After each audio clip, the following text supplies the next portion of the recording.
Hi students, we are studying module 5 of signals and systems. In today's session, we are going to discuss about the properties of ROC and properties of Z transform. So what is meant by ROC? ROC means region of convergence. So for the region for which or this includes ROC includes set of values of Z for which x of Z will be a finite value. Okay, so that is meant by ROC in case of Z transform. So let's see what are the properties of ROC in case of Z transform. So ROC is a ring or disk in the Z plane centered at the origin. So at the beginning itself, I told you that we are going to mark the ROC as a part of a circle. Okay, so ROC is a ring or disk in the Z plane centered at the origin. And next is ROC cannot contain any poles. So ROC, inside the ROC there will not be any poles. And the third property is that if x of n is a finite causal sequence, so x of n is a finite causal sequence. What is the speciality of causal sequence? The signal exists only for the values of n greater than 0. For n less than 0, the signal value will be 0. So that is known as causal sequence. So in case of causal sequence, then the ROC is the entire Z plane except Z equal to 0. So we have find the proofs for this in last class. And the next is if x of n is a finite duration anti-causal sequence. So what is meant by anti-causal sequence? The signals for which the signal value exists only for n less than 0. When n greater than 0, the signal value is 0. It is known as anti-causal sequence. So in case of anti-causal sequence, ROC is the entire Z plane except at Z equal to infinity. And the fifth property of ROC is that if x of n is a finite duration and a two-sided sequence, the ROC is the entire Z plane except Z is equal to 0 and Z equal to infinity. Okay, so what does mean by two-sided sequence? The signal exists from minus infinity to plus infinity is known as two-sided sequence. So in that case, ROC is entire Z plane except those is equal to 0, comma and infinity point. And the sixth property of ROC is that if x of n is a infinite duration, two-sided sequence, then ROC will consist of a ring in the Z plane bounded on the interior and exterior by a pole not containing any pole. So we are marking our poles in Z plane, and initially I told you that first the property says that there will not be any poles in the ROC, and but in case of infinite duration, see two-sided sequence, ROC will consist of a ring in Z plane, and that particular ring is bounded on the interior and the exterior by the pole and does not contain any pole. Okay. So last property of ROC is that ROC must be a connected region. So because ROC is a ring, so it is a connected region. It is not an open region. So these are the properties of ROC. Now let's study the properties of Z transform. So first property of Z transform is linearity. So consider two signals x1 of n and x2 of n. If Z transform of x1 of n is equal to x1 of z and Z transform of x2 of n is equal to x2 of z, then the Z transform. So linearity property should satisfy that superposition principle. According to that, Z transform of a into x1 of n plus b into x2 of n will be equal to a into x1 of n plus b into x2 of n. So linearity property says like this. Second property is time shifting property.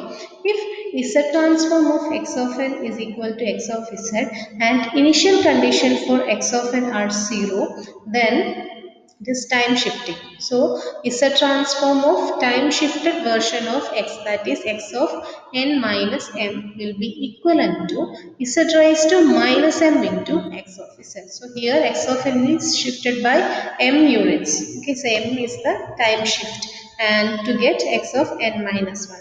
So, this is time shifting property. Next is the multiplication by exponential sequence. So we know that is a transform of x of n will be x of z, then exponential sequence, multiplication by exponential sequence. So is a transform of a raised to n into x of n will be x of z by a. Okay, so here we need to consider, here the original sequence is x of n. This original sequence x of n is multiplied by an exponential sequence a raised to n. So in order to find the z transform of the signal a raised to n x of n, first find the z transform of the original sequence x of n, that is find x of z, then replace the z in the x of z by a. This gives the z transform of a raised to n into x of n.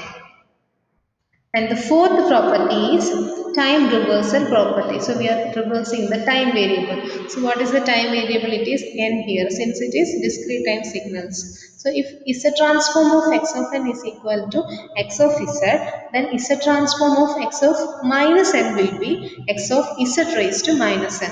So the time reversal property will result in time is a transform inverse. Okay, so here we need to, here the original sequence is x of n. The time reversal operation when applied to this original sequence gives x of minus n. In order to find the z transform of the original sequence x of n, x of minus n, find is a transform of the original sequence x of n, that is x of z, then replace the z in x of z by z raised to minus z raised to minus 1 to get the z transform of x of minus n. And the fifth property is multiplication by n. So we know that is a transform of x of n is x of z, then is a transform of n into x of n will be equal to minus z d by dz of x of z. Okay, so to find the z transform of n into x of n, do the following step. For in the first step, we need to find the z transform of the original sequence. Here the original sequence is x of n. Take the derivative of x of z, that is d by dz of x of z. Then multiply the result in step 2 by minus z. Okay. So similarly, for any power of n, that is a transform of n raised to k into x of n will be equal to minus z d by dz of the whole raised to k x of z. So this is the multiplication property. And the sixth property is convolution property. So according to this property, the Z transform of convolution of two signals is equal to the multiplication of their Z transforms. So Z transform of x of n convolution h of n will be equivalent to x of z into h of z. That is convolution in time domain will be equivalent to multiplication in transformed domain. So when where x of n convolution h of n denotes the linear convolution of the sequence. And the seventh property is correlation. So if is a transform of x1 of n equal to x1 of z and is a transform of x2 of n will be equal to x2 of z, then is a transform of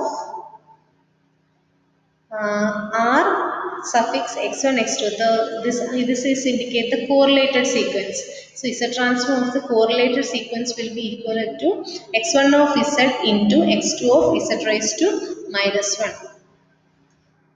And the eighth property is initial value theorem. So if is a transform of x of n is x of z, then x of 0 will be equal to limit n tends to 0 x of n that is equal to limit z tends to infinity x of z. The initial value theorem is used to find the initial values of the sequence x of n, and the initial value of the sequence x of n is the value of x of n at n is equal to 0.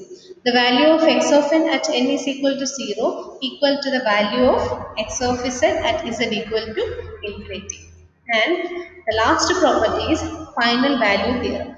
The final value theorem is used to find the final value of, so initial value theorem is used to find the initial value of x of n, and the final value theorem is used to find the final value of x of n at n is equal to infinity. So initial value theorem we are considering n equal to 0 and z equal to infinity, and here it is n equal to infinity, z will be equal to 0. So the limit n tends to infinity x of n will be equal to x of infinity, that is equal to limit z tends to 1 z minus 1 into x of z.